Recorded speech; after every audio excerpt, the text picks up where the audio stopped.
da nga doon def démonstration de force pour wane Khalifa bon maa ngi sa ginnaaw mais dem naa di nga wut ku la jàppale ah bon ñu gis ci diggante bi atelier am na pour préparer def nga atelier sa parti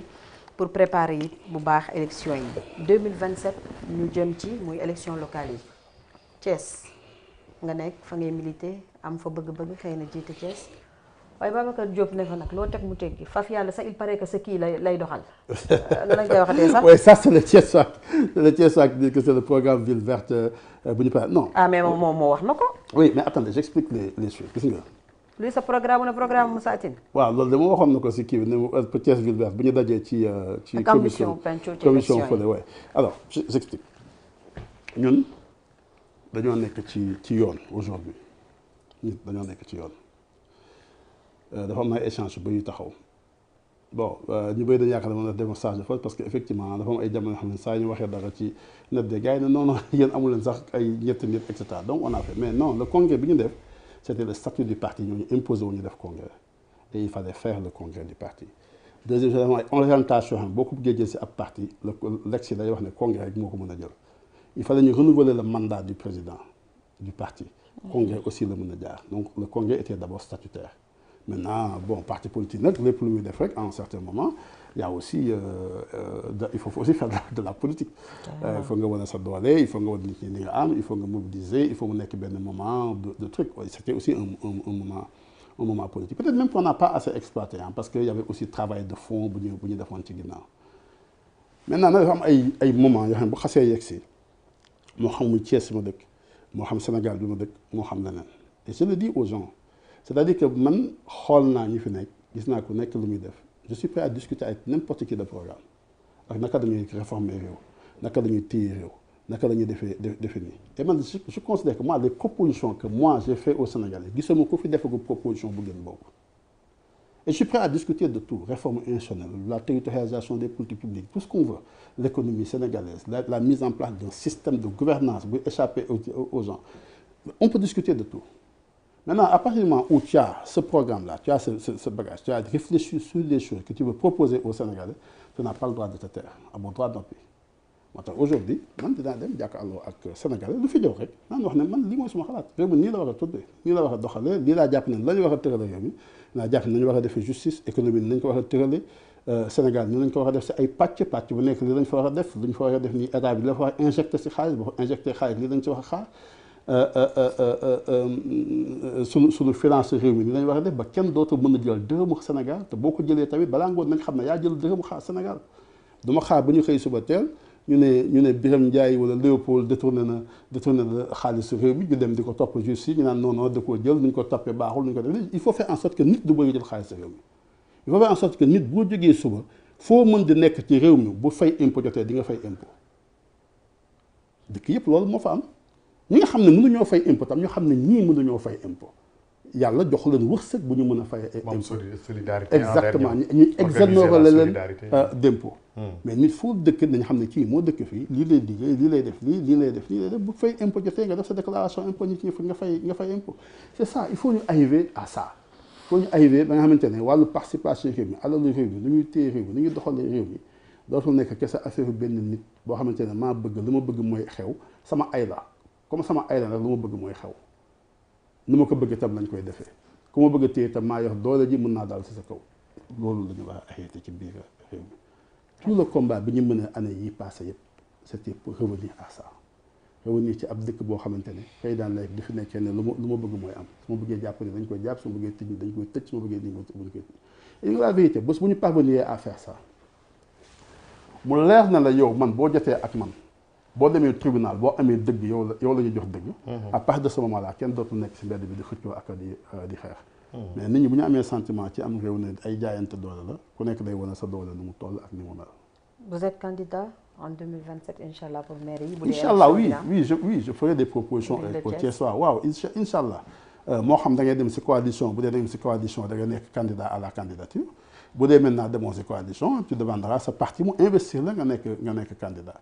élection législative buy ñëw aussi ce sera exactement la même chose élection présidentielle buy ñëw tamit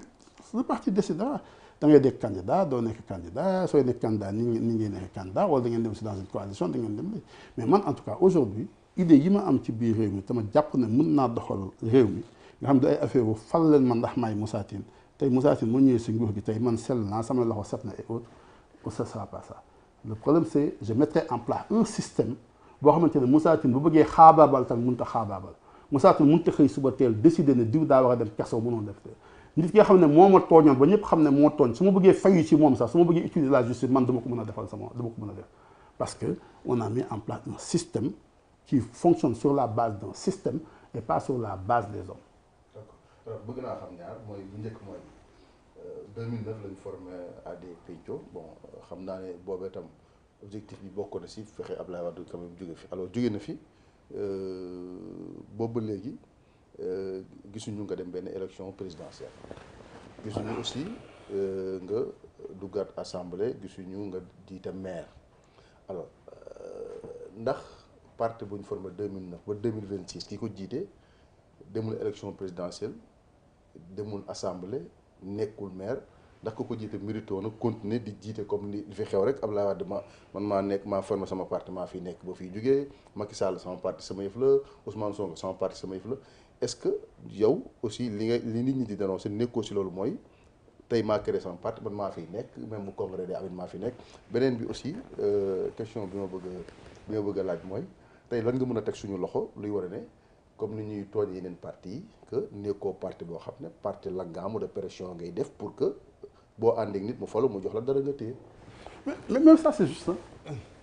Loolu c'est juste contrairement à ce que beaucoup de gens pensent nous on fait xam nga nous on fait trop de dañuy def souvent procès politiciens yi damay foot souvent di ko kam dañu naan transhumance Sénégal c'est transhumance Sénégal il y a une étude bu si mos a def qui montrait que en fait li ñuy wax transhumance yëpp c'était 40 et quelques personnes ñoo tax mu am kii parce qu'il y a des faits qui ont marqué justement le Sénégal mais foofu journal dama naan la mais yéen tam il y a beaucoup de transhumance chez les journalistes donc des maa ngi doon wax ak kenn aussi une femme d'affaires brillante day ba ko kon yéen tam seen milieu am na transhumance donc tu vois donc il y a des choses comme ça c'est-à-dire l'homme aussi nit la boo xamante ne dafay rechercher ay opportunités à tout moment il y a des choses nag yoo xamante ne suñu constitution da koy dàq la transhumance et truc j'ai vu d'ailleurs ay pays boo demee Burundi ñoom transhumance ventriloquisme lañ koy tuddee quelqu'un qui fait la politique du ventre c'est bien voilà loolu ñoom noonu lañ koy tuddee il faut même peut-être ñu jël l'expression ici alors donc c'est vrai on peut me reprocher ça mais je voulais d'abord signaler deux choses man bi may dem congrès j'étais plus président du parti parce que j'avais assumé des responsabilités sur des choses xamoon na ci je considère que j'étais responsable et j'ai dit je suspends mon mandat et je retourne au congrès ça c'est la première chose le congrès m'a réélu ce propos ça c'est la première chose la deuxième chose maintenant mooy il y a eu beaucoup de concours de circonstances yu fi tegaloo on a créé le parti en 2009 après j'ai eu mes relations avec Khalifa Sall que tout le monde connaît il n'est pas candidat aux élections de 2012 on était d'ailleurs dans le cadre du CPC vous vous rappelez du CPC donc le CPC on avait décidé d'aller à une candidature après on a eu deux candidats Moustapha Niasse et Tanor c'est comme ça et j'étais CPC j'étais même le responsable de la communication du CPC en ce moment-là donc je pouvais pas être candidat j'avais même porté il y avait même beaucoup de gens yi ma mere parce que bu affaire bi ñàngee ba ñàng ku nekk bëgg a nekk candidat j'avais fait une sortie ça se jouera entre Tanor et Niasse beaucoup m'en ont voulu mais je considérais en ce moment-là que la responsabilité c'était de dégrossir problème bi parce que bu nekk des candidats day con mais bu ñu desee ñaar rek dina neex donc loolu moo indi 2003 ensuite élection ñëwaat malheureusement ba élection yi di ñëw je suis avec Khalifa Sall qui est c'est mon frère c'est mon xarit il est en prison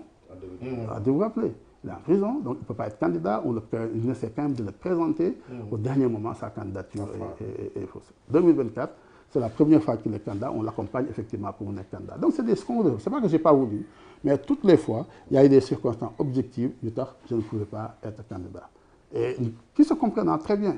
et c'est pour ça d'ailleurs que à un certain moment aussi le parti me dit écoute nous on a accompagné beaucoup de gens de bonne foi et qui ont été d'une très grande utilité suñu accompagnement ak ñun amuñu dara luñ si def lu rafet la ànd gor la ànd nawle la ànd la mais à un certain moment la politique en politique